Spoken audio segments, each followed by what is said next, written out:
Well, clearly you girls know nothing about this franchise.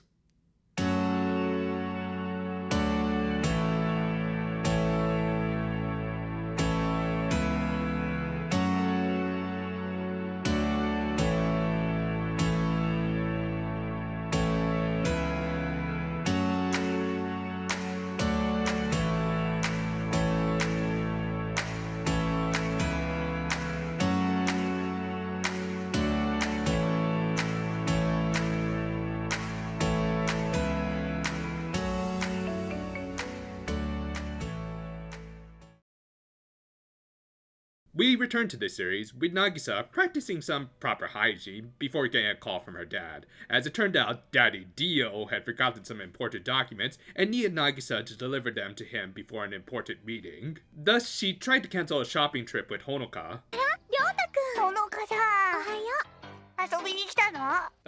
Did Ryota swallow a whole tank of helium? Yeah, I honestly don't know what's going on with this kid's voice in this episode. I mean, the credits list his usual voice actor, Naozumi Takahashi, and the inflections do kind of sound like him, but for whatever reason, they pitch shifted him up a few notches.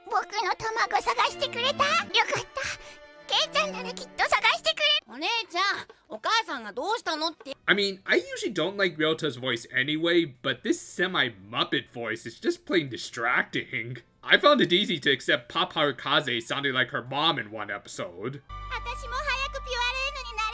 Then again, maybe Mitsuru Aoyama's penny pinching somehow spread from the animation to the ADR department. Anyway, Ryota-man offered to deliver the documents to their dad in order to impress Honoka. Very understandably, Nagisa was reluctant to let the 5th grader go off on his own on the trains, but he insisted. Thus, she at least tried to give him directions and an emergency precaution. And even then, she was still worried, so her good friend, aka waifu, suggested that they tail him to make sure he got to their father safely. Honestly, it was all a nice setup, showing how all of these characters care for one another. I mean, yes, Ryota was doing a little bit of a flex to impress Honoka, but even he would have a moment by the end. However, he would first need to get his directions straight, as right off the bat, he got on the wrong train. Thus, we got another example of the show taking a potshot at mascot characters' verbal tics, as Meppo and Mippo had to pose as a couple going to the same station as Ryota.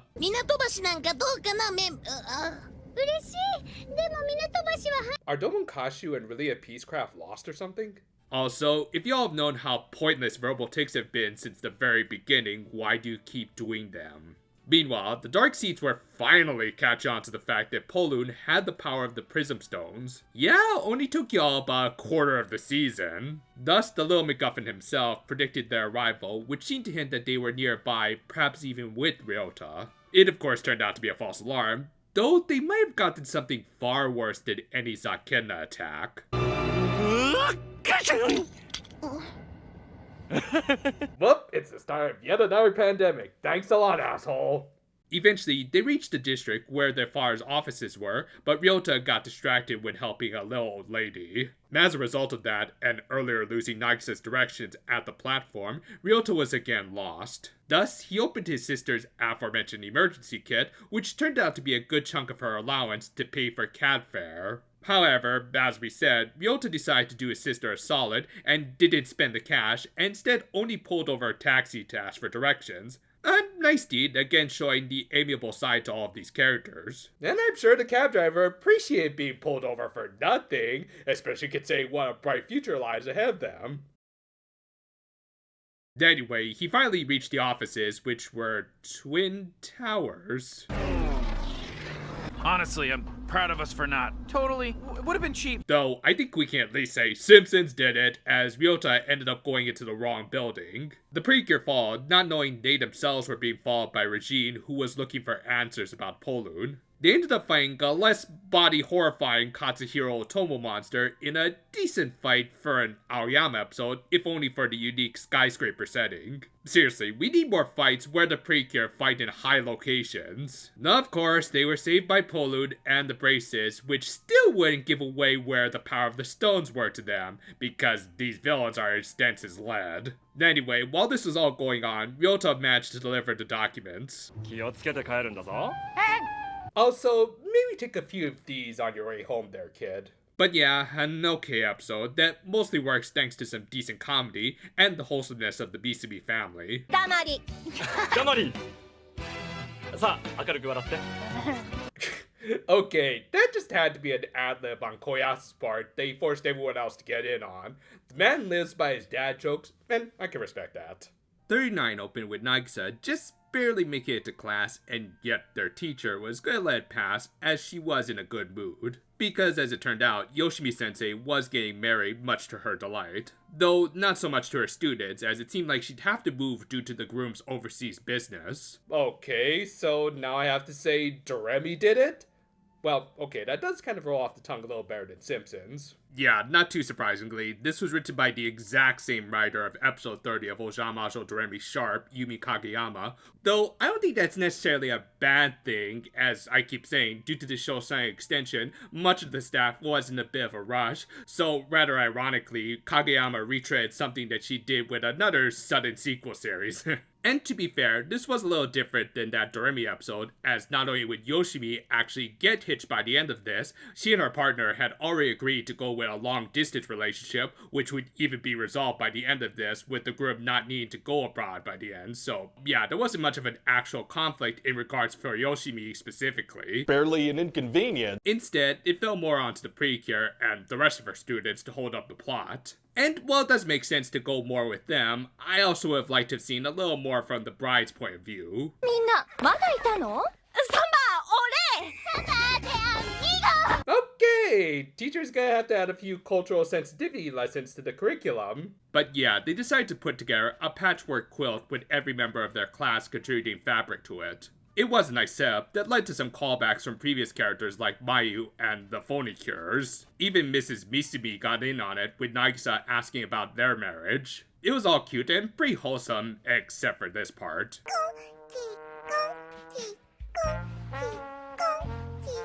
Okay, come here, mister. We're gonna have to wash that mouth out with some soap. The big day soon arrived, but Juno was also there to crash the ceremony, though not before contributing a lot to it.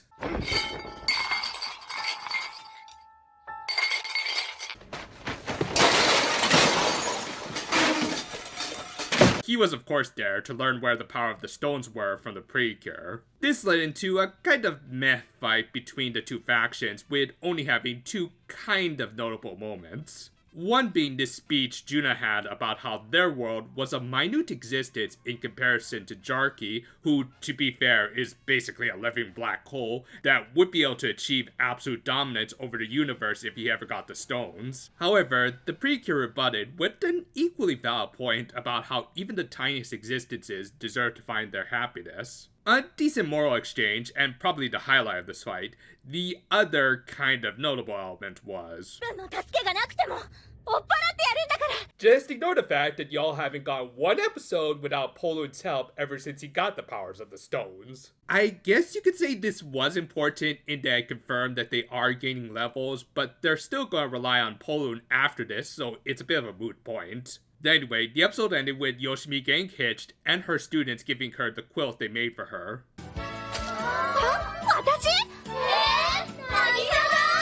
Somewhere, Doremi Harukaze is crying, and she doesn't know why.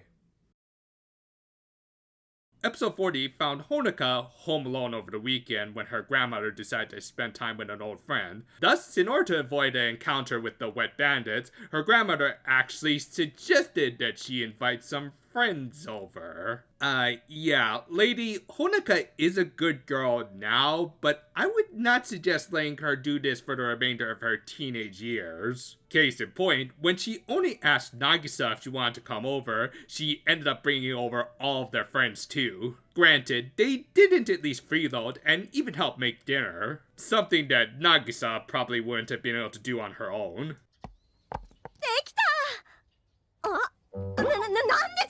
I think the better question is, why doesn't this rich family have at least a few peelers?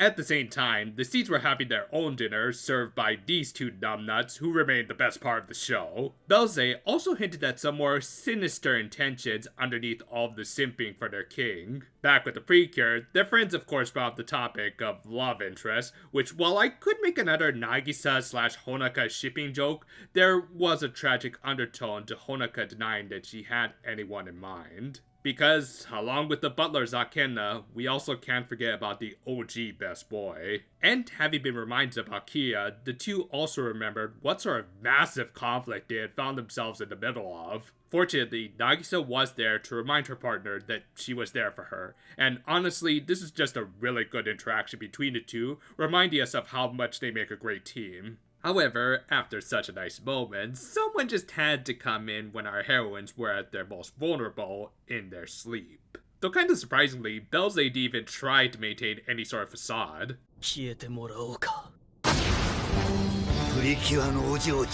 Oh come on dude, that was the perfect opportunity to call them bitches! Still, he did at least get down some of the other semi-hentai elements of Elm Street downright, and was about to put them on prime time when...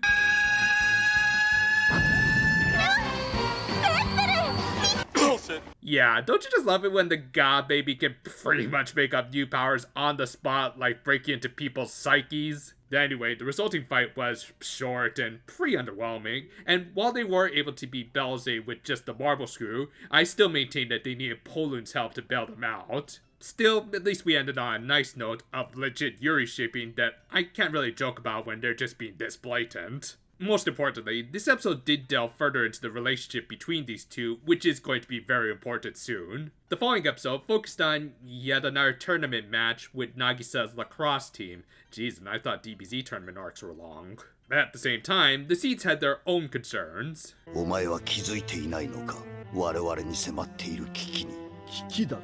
are you talking about the quarterly earnings reports?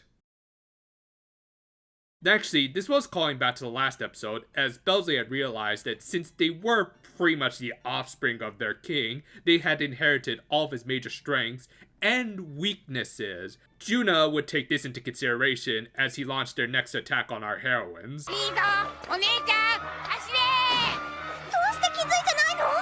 Okay, I know I keep bringing this up, but why did they focus more on these awesome powers? I mean, it's basically like Aizen's illusionary powers that the dude kept on bragging about, and yet we really didn't get to see. Also, sounds like Ryota never did get those lozenges. But yeah, most of this episode was a fight scene with Juna, with a little focus on a subplot of Shiho worrying that she was the weakest link on their team, and was considering quitting as a result. Which, with everything else going on in this one, it was a rather superfluous extra bit of drama, as of course they would end up winning, as this show isn't some stereotypical sports anime or something. Anyway, while the fight with Juna was nothing technically impressive, as they were saving up for the next episode, it did provide an important story beat as Juna started to go atomic.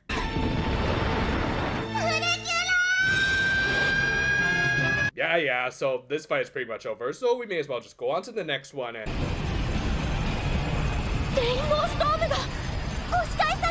Hello?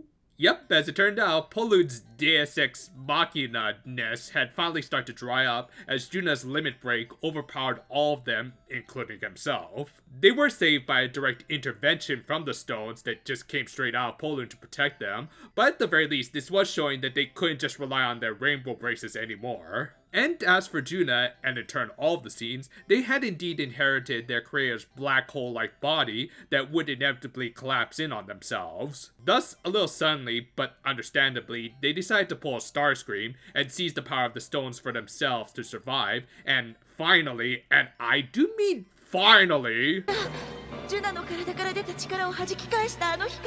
Ding ding ding! What do we have for her, Johnny? With that, we reached what's often considered to be a rather legendary episode in this OG series, with many praising it for its excellent sakuga during the fights. I mean, to be fair, some of these sequences, like the scene with the Seeds, was really well directed, with the three very solemnly considering what they needed to do for their own survival. I especially like this bit of Belze symbolically releasing their pet parrot, as they kind of view the freedom they sought might very well lead to their own destruction if their king ever learned that they were planning to betray him. All of this had been directed and storyboarded by Akifumi Zako, the eventual series director of Fresh, so of course it was good. That said, some of the other everyday scenes and some in-between animations really didn't look all that good.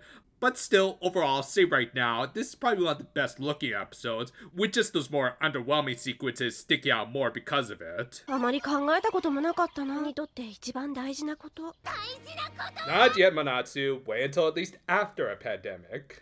But yeah, after a really nice sunset sequence, we got the first true bit of amazing Sakuga from our old friend Yoshikazu Tomita, who, the more I look at his style that emphasized everyone's pecs and curves, the more I theorize this might be a pseudonym for Masami Obari. Anyway, his key animation was blended with his partner in crime, Tatsuo Yamada, who, yeah, don't match up perfectly, as both dudes do have very distinctive styles. And yet, it kind of ironically worked in tandem with the themes of this episode that featured our equally opposite protagonists. But yeah, said protagonists ended up getting separated with the Seeds taking Honoka hostage. From there, they tried to play some mind games with Nagisa, making her feel weak and helpless without her partner. In turn, Honoka and Mippo were quite literally powerless as they had been stuck in a pocket dimension that was slowly draining their life. A rather horrifying setup that was kind of ruined by the parent who was just kind of there for no reason. Like, did Belze release it? Plus, shouldn't it be affected by this pocket dimension? I don't know. No, wait, it's back in its cage by the end of this episode. That makes sense to me. But yeah, without her partner, Nagisa fell into despair and gave her usual catchphrase a much more tragic tone to it. This was a great bit of drama, leading to an equally fantastic rising from the ashes moment as Nagisa realized what was the most important thing to her. お前たちに逃げ道はない。ほのかはどこ？ I think the better question is, where's Shinji? From there, we got the big DBZ moment of this episode, and no, I'm not really kidding, as a lot of fans were quick to compare this to a similar exchange between Goku and Frieza during one of the final moments of their fight on Namek. ほのかのこと言ってんの？クリリンのことか！ I mean, it's one thing if their lines are similar, with both getting pissed off at the villain for bad-mouthing their respective friends, but the fact that Nagisa angrily repeated herself before launching into an all-out attack, yeah, it really can't be that much of a coincidence, right? Now, of course, I'm not saying this is necessarily a bad thing, as it is actually a great scene to borrow from. It's just interesting how Toei always seems to borrow from that same bag of tricks is all. Anyway, time to let the Tomita just run wild as we got full-on Sakuga Fest as Nagisa just boozled her way through the seeds and a ton of grunt Sakenna in a mad dash to save Honoka as she held on to the little bit of hope she still had. And again, while some of these in-between cuts didn't look the greatest, you do kind of forget about them once everyone went back to being pseudo-Obari'd. Anyway, after some more good lines from Nagisa reinforcing the connection between these two, our heroines were quickly reunited and fought Juna and Regine with Yamada briefly taking over. Again, he is a good animator in his own right, with him putting in a little less detail in the characters to promote more movement. It's just that it does contrast very heavily with Tomita's stuff. Thankfully, we quickly switched back to him when Polun gave them the braces, and they didn't just go straight into the finisher, thank God. And needless to say, when all put together, this was one of, if not the best fights for the OG duel that I can't really do any justice other than spotting some production notes, so do check it out for yourself. Without a doubt, this episode more than earns its legendary status for both its awesome fights and great character building between Honoka and Nagisa. Episode 43 then switched things up from all of that Yuri shipping to Nagisa going full Notice Me Senpai mode. However, things would become just as complicated as the last episode when Nagisa's classmate, Yui, geez, they really like using that name, also displayed affection for Fuji-P. It was even more complicated as the two were close, even though I don't think we've ever seen this character in the 42 episodes so far. いつもなら、ゆーい、なーに、なぎさ。some dude bros aren't as aggressive as you two are. Sure enough, she asked Nagisa if she could be her wing girl, as she wanted to confess to their senpai on his upcoming birthday. Meanwhile, the villains were pretty much reinforcing everything we already knew about them at this point. I mean, yeah, they also pointed out how they were supposedly getting stronger, which wouldn't be all that apparent, so can we instead just check in on the butlers? Thank you.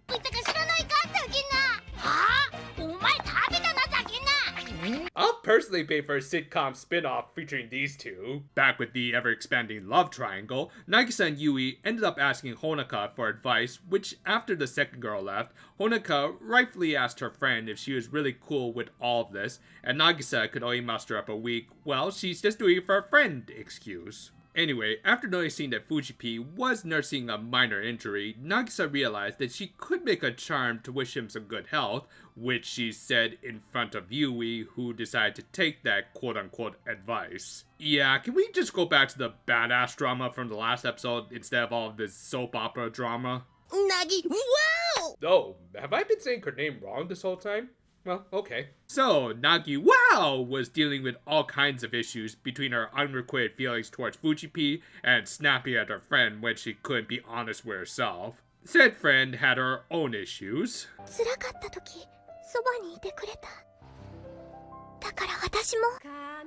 Yep, that Kanashi no Muko is getting louder. And of all characters, it ended up being Meppo who talked her out of her stupor. I mean, I do like that he is being a little more useful in these final episodes of the season, but it just figures that it took a more annoying character to encourage him to be better. Anyway, she spent the whole night writing a love letter to Fujipi, which she intended to give to him along with returning a scarf that he had lent her. However, even that was unintentionally shot down by Yui when she spoke an exact quote from Nagisa's letter.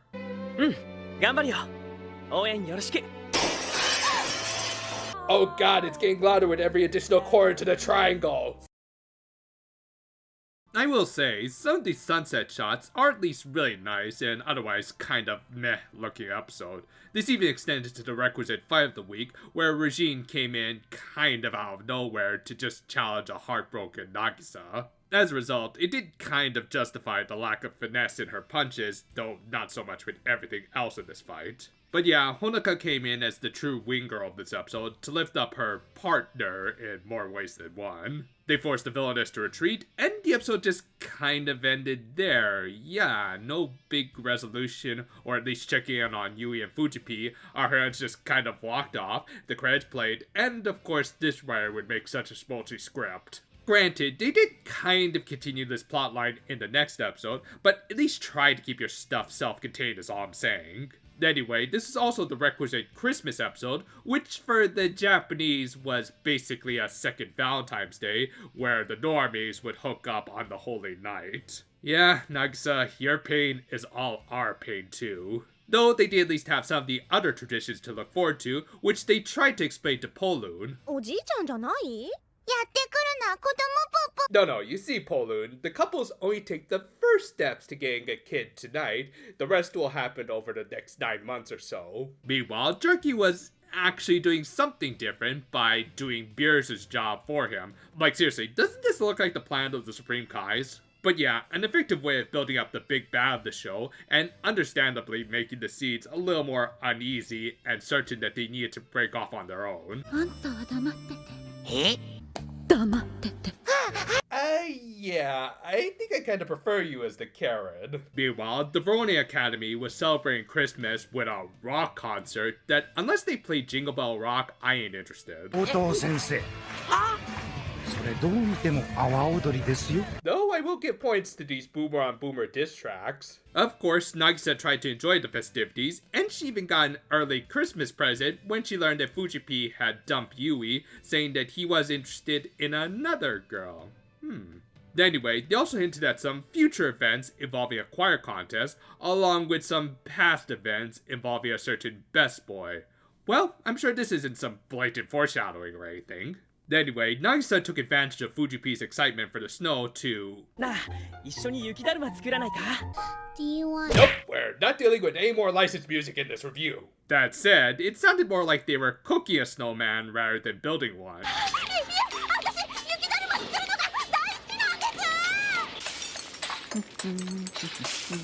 Meanwhile, inside the school... どうしたの？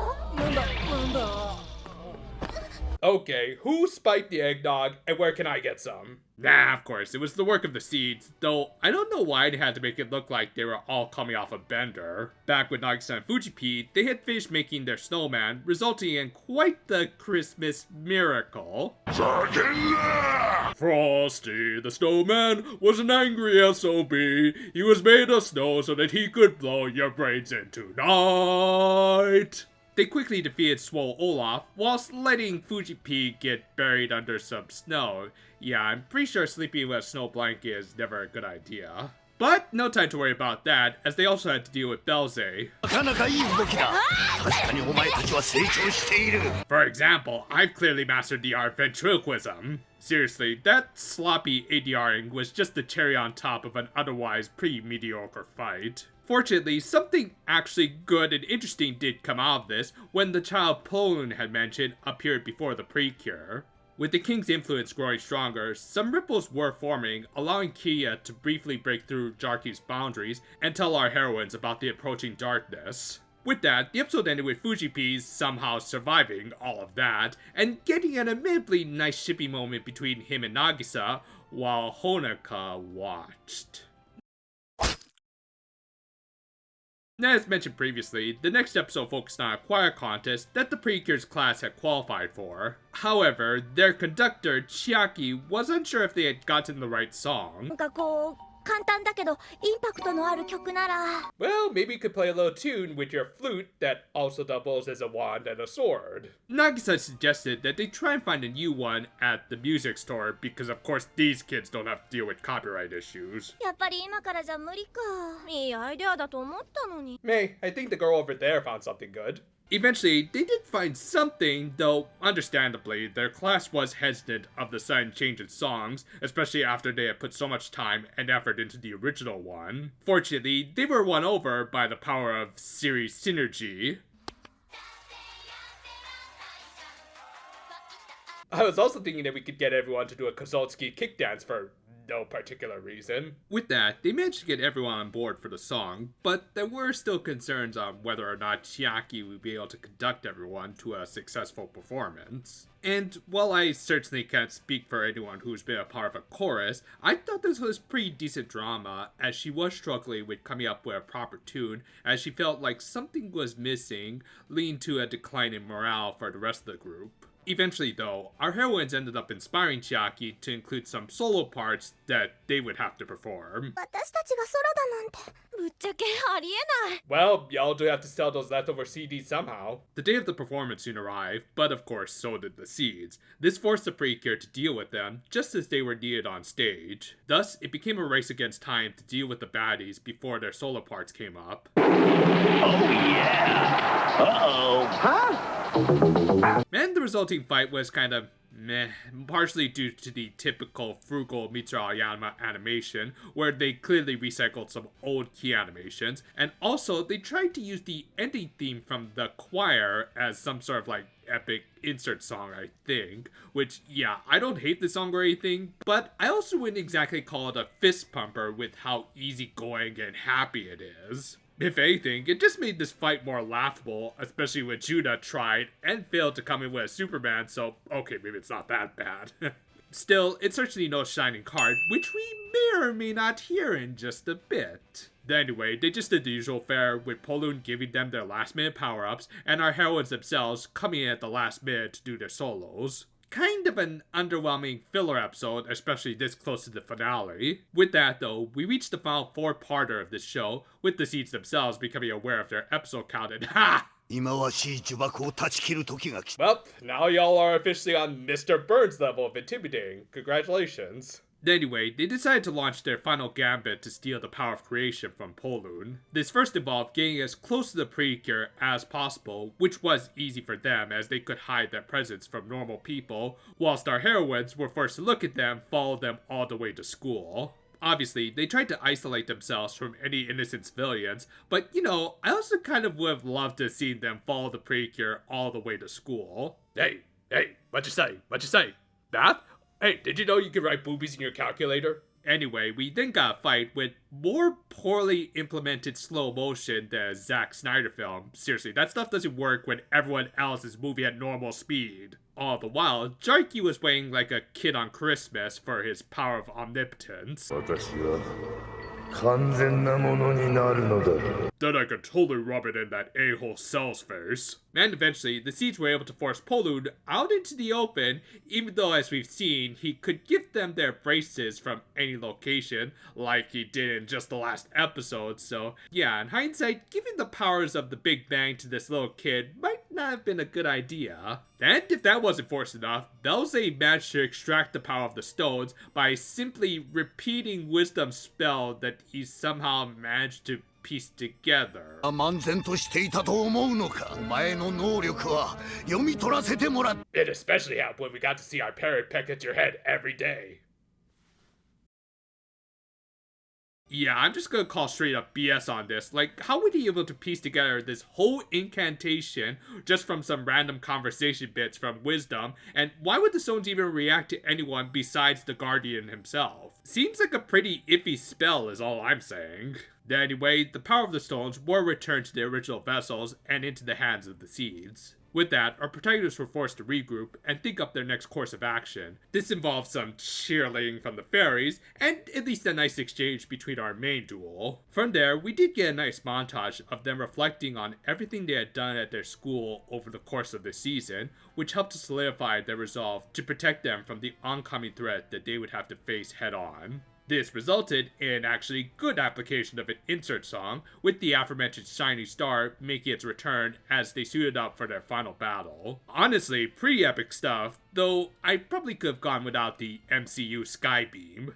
With that, they busted into the lair of their enemy very dynamically, to say the least. However, they were a step too late, as the Seeds also managed to use the powers of the stones to erect a barrier as they finished a ritual to fully claim them for their own. This didn't sit well with either the light or dark sides, as they managed to literally flex their new powers in front of their very pissed off king. As a result, Jarky decided to have a little word with all of them. And as this whole world-ending climax was occurring, it was supper time for both of our heroines' families, and I think someone who we'll see in just a bit managed to cover for them. I mean, that's my best guess, as it's left very ambiguous as to why Ryota and Sanai thought that their respective Precure were still at home. Or hell, maybe Ryota is just tipsy after his vocal cord surgery. わかった早く来てね Must really suck to have to go through puberty twice. Anyway, they were all taken back to the Dotsuka zone for their final fight with the Seeds that would have been kind of exciting, except I'm pretty sure that they're just reusing some previous key animations here.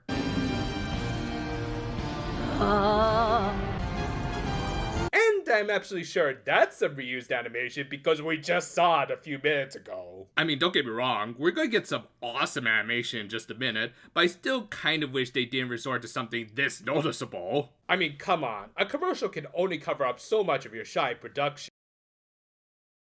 I will say, I did like how this led to a legit breakdown for Nagisa, who throughout this series has been shown to start to crack under the pressure of being a superheroine. It wasn't much, and I do wish they had highlighted it in a bit more of a serious tone at times, but at least it was consistent with her character. Moreover, it did serve to point out how the Seeds also had similar goals. On that note, Jarky wasn't going to grant them their freedom without a fight as he began to spread his influence throughout the solar system. Man, Pluto cannot catch any breaks anymore. And, you know, after half a season of Hirugaru Sky just being around the bush when it came to their antagonists, I really ended up appreciating this exchange between the King of Darkness and his creations. Because really, it's just awesome to see villains fight it out amongst each other, showing how there is truly no honor among thieves, and just an unquenchable thirst for domination between an unstoppable force and immovable object. In this case, to avoid being bored by their king, the Seeds merged into one being. I want to say that looks like a proto-fusion, but there's also a lady in there, so Darrell? For any of you youngins out there who actually get that reference. But yeah, that earlier recycled animation aside, I will give mad praise to this whole sequence of C. Durrell just freaking standing and asserting his dominance over his former king. I think this animation and what's coming up in the next episode was done by Tatsuo Yamada, but whatever the case, they made this thick naked dude just look awesome. During all of this, our heroines got a nice little surprise. So...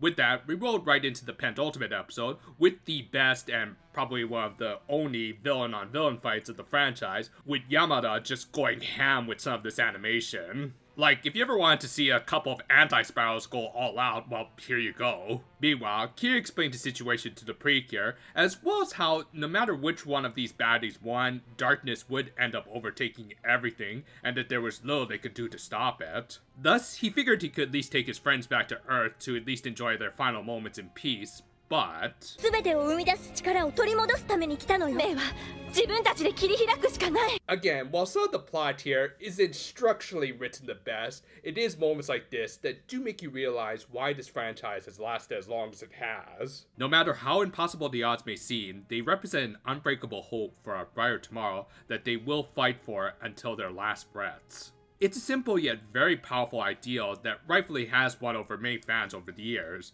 That said, I do have to play this clip when they try to interrupt this awesome fight between the villains. Let them fight.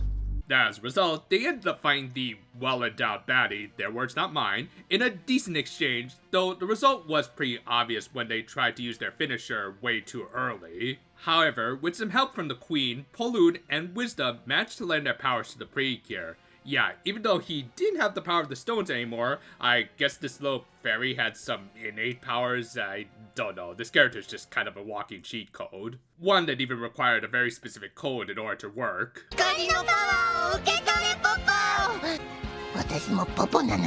Guys, I don't think we can put any more shades on this lamp.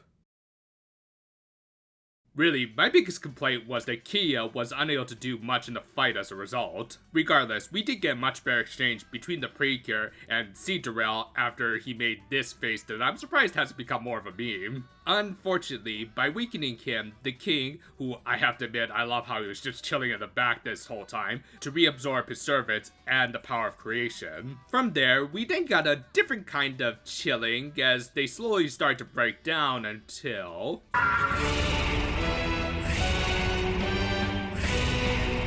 Enjoy seeing that every time you close your eyes for the next few weeks. Against the now perfect Jarky, the Precure were only able to narrowly escape thanks to a very convenient tear in space that just sent them back to Earth. Again, while I still overall like this final arc, I have to admit it has a lot of issues, including these plot contrivances. Regardless, the big bad ended up following them back to Earth. With that, we roll into the final episode of this OG series. To set the stage for their final battle, Jarky just went and snapped all of the people in the city, and hell, maybe even the whole world, away unless they defeated him. With that, they just went straight into trying to defeat the big guy the same way they did the last time, which, come on, it can't be that easy, right?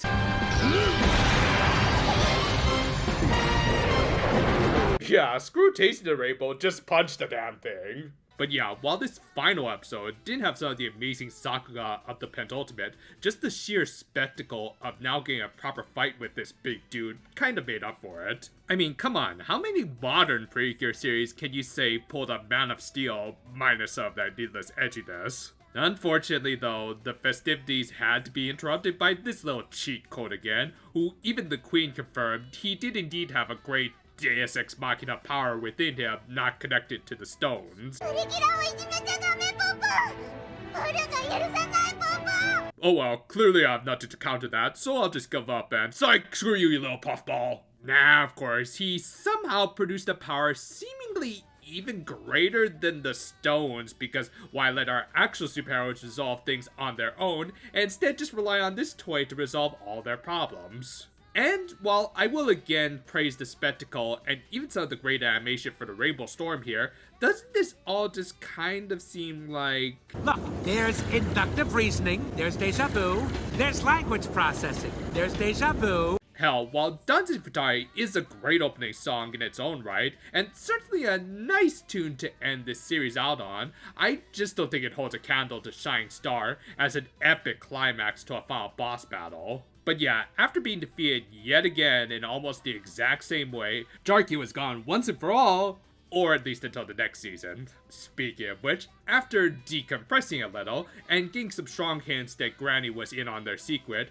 we got an obvious sequel hook for the next series, with Mepple and Mipple falling into an eternal slumber because the forces of darkness were gone. Yeah, in case you forgot, like I kind of did, the fairies could only stay awake on Earth while the Dotsuku Zone existed, but still, it does feel like a needlessly downer note to end the season on, when they can just return to the Garden of Rainbows and not become cell phones with dead batteries. Yeah, they said they want to stay in order to be by their partner's sides, but that doesn't really mean anything when at best they can always speak to them with very vague telepathy like Mipple did with Sanai. I don't know, it just feels a little too melodramatic when having the fairies return home would be about as sad, and yet also a lot more fulfilling for a self-contained season like this. It said something when the current series head writer actually kind of parodied this stuff around the time the show was airing. じゃダメなんだよね。私マジカルランドのプリンセスだもんね。 If you want context, go watch Ninja Nonsense. It's actually a really good show, and is actually getting a revival pretty soon, I think. Fortunately though, this OG did at least end with the most important resolution of Kiria reincarnating into a full human form, complete with a family that just kind of popped into existence. Yeah, stuff like this I legit won't question, as one, it does give the kid the happy ending he deserved, and two, I'm also just enjoying this insert song appropriately named Beautiful World by Yuka Uchiai to play us out. But yeah, while again, Max Heart is going to immediately follow this as a first full season to this long-running Magical Girl franchise, I would say that while this had some clear issues, it shouldn't degrade its importance to the franchise. I mean, yeah, the writing did take some noticeable tumbles after getting a sudden renewal, but there were still some good episodes in the latter half of the series, which some I would even say were the very best of the show. Still, considering that we just end up with a similar final battle as the original ending of episode 26, it does kind of also feel deflating, especially considering how they won. And even considering those gripes, I can forgive most of them, especially considering how they did set up the foundation for many future series to build off of, and even improve on. I will say, one of the things that held up even better than I remembered were definitely the overall visuals of the show. I mean, sure, not all of it was perfect, especially some of the early episodes that had some outright awful storyboarding on top of some pretty mid visuals, and yet even some of those low points weren't too dissimilar to some of the worst animated of the modern era. Meanwhile, when we did get some full-on Sakuga episodes like 42 animated by the likes of Yoshikazu Tomita, Tatsuo Yamada, and now Toshi Shida, then it starts to become clear how this franchise managed to last as long as it has. It's also a bit of an unfortunate case of they don't make it like they used to, as the former two haven't worked on Precure in a while, with Tomita nowadays more working at Sunrise. Not to discredit some of the great animators they've gotten since then, it's just a shame that they couldn't stick around. Seriously, some of the impact shots these guys brought to the table is more than worth some praise. On that note, god did they not hold back on some of the violence in the show. Not only did the villains get some severe beatdowns, but even normal civilians suffered some significant injuries, which I actually really appreciate, as it does help to raise the tension in the scenes, which yeah, is something I wish they could do a little more these days. Music for this original phase of the franchise until Yes Precure 5 Go Go was Naoki Sato. He'd also do work on shows like Erika 7, Assassination Classroom, and apparently also provide the tunes at the 2020 Olympics victory ceremonies. I mean, yeah, that event was shady as all hell, but still good on him. With credentials like that, it's no surprise that some of his tunes remain iconic to this very day. My personal favorites include Precure Appearance, Summon Sakena, and An Equal Battle. Thus, it only figures he'd come back for the upcoming Ultranaught Precure series, since it does feature cures from the era he worked on, and very deservedly so, as he is very talented. Moving on to the characters, I would say the denizens of the Dotsuku Zone were basic for the most part, but also kind of effective because of their simplicity. Sure, Pizarro and Geki Drago didn't have much in the way of personalities, with the former in particular just being one of the biggest jobbers ever, but they still did come off as threatening, and at the very least, kind of entertaining. From there, the latter generals in Poisony, Ukubo, and especially Kirya really picked up the slack. The former two provided some of the better fights of the series, and Kirya had easily one of the best subplots of the season, with his conflictions over where his allegiances lied, which he ultimately didn't have much of a choice in the matter. If they and their king had been the only major antagonists of the season, we would have had a pretty solid enough cast of villains. However, after the season extension, we then got the Dark Seeds, who are a slightly more mixed bag. Like, on the one hand, I find their brain parasite powers legit kind of fascinating and pretty damn terrifying when you really think about them, and Regine's sudden carriage screams did get a few laughs out of me. That said, it does say something when their butlers were the most memorable parts of them, with them even carrying over into the next season. I mean, again, I do find them fascinating, and their attempt at pulling a Starscream was pretty awesome, as were their deaths. Honestly, I think if they had been in any other season, they might have actually been standouts, but they were also held back by a certain plotline that we'll get to. Still, as a result, they weren't as fleshed out as they could have been, even though overall, I do think that conceptually they were some of the more interesting villains, and definitely one of the greater threats of the season. Hell, I'd say they felt more threatening than their actual boss. Yeah, while the concept of Jarky essentially being a living black hole, no, not that one, was interesting, the fact that he was stuck on his perch for most of the series did limit his overall threat. Now, as a stereotypical final boss, he actually did accomplish his role at first. I mean, the first final battle with him was an exciting way to close out the first half of the series, but the second battle was diminished by the fact that it was similar to the first encounter in a different location, and granted with some higher stakes. But yeah, while basic, sans Kirya, the Dotsuku Zone were effective enough antagonists for the OG series that was still trying to find its legs. That said, looking at the Fairies of this season, in particular a certain one, things do start to fall apart. Now, I think I've said my piece for Meppel at this point. I mean, sure, he did get better in the latter half of the series, or at least more tolerable, but otherwise, he did come off as more obnoxious than anything else. Meanwhile, his girlfriend in Meppel, while better in that she wasn't annoying, and did have that one great moment with a young Sanai during World War II, she was mostly characterized as just Honoka's partner and Meppel's girlfriend. And then there was the Prince of Light, Polud, aka the start of one of the worst tropes in this whole franchise. Yeah, I'm not gonna mince words. This little puffball severely brought down the tension of the latter half of the series, with him constantly bailing out the Precure with the power of the stones, and layered the power that he had within him all along. Sure, eventually the Seeds did extract the former power from him, leading into the final act of the season, but to get there, it involved them never catching on that the rainbowy power that they were looking for came from the little fairy that shot out rainbow beams until the end of the series. As a result, it just made the Seeds look dumb, and gave the Precure the same solution for about 90% of their battles after Polud got the powers. Thus, I would say the latter half of the series was easily the weaker half, even though there were a few standout episodes, like the aforementioned World War II episode that revealed Sanai's tragic past, and 42 for its amazing Sakuga and grippy drama between our two main leads, which on that note...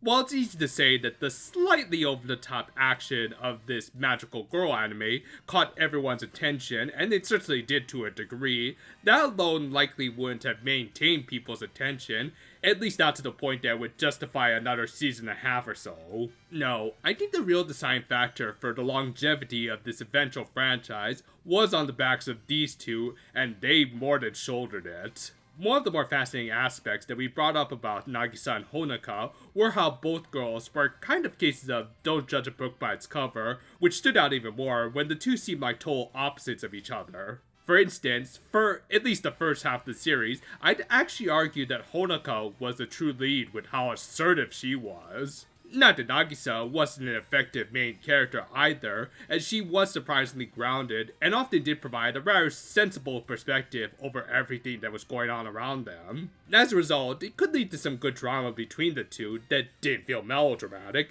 as they'd have it resolved by the end of the episode and just grow closer. This dynamic has been recreated several times throughout this franchise, though ultimately I don't think anyone can replace these two. After all, while we do keep bringing up episode 42 and how it was visual eye candy, I really don't think we would have been as invested in that episode if the OG duo hadn't built up as strong and believable a relationship as they had. We really believe that they need each other, not just to fight the forces of evil and all that, but to also hold up each other when the chips were down. At those times, they also held up the basic principles and themes of this very franchise. Superheroines who fight for hope in spite of seemingly insurmountable odds because they always believe that a better tomorrow lied ahead. It's admittedly another basic, yet poignant aspect of this show that even if they didn't always exhibit it the best with how outside forces would often come in to save them, it doesn't change the fact that they had a never give up spirit that would be upheld by all those who came after them. While these two have at least one more season of adventures to go, this was still an overall solid start to this franchise. I would by no means consider this to be the best of the franchise due to the sudden season extension, forcing the staff to compromise in several areas, especially in the writing, but its importance shouldn't really be downplayed either. 30 years worth of shows is certainly an accomplishment for a couple of girls who had to fight a whole army of spandex wearing weirdos.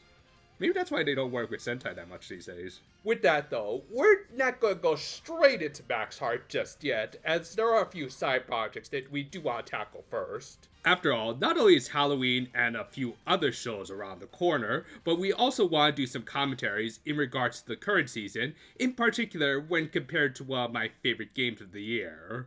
Do look forward to it, and until next time though, farewell for now my friends, and yeah, could you have your little debate somewhere else please?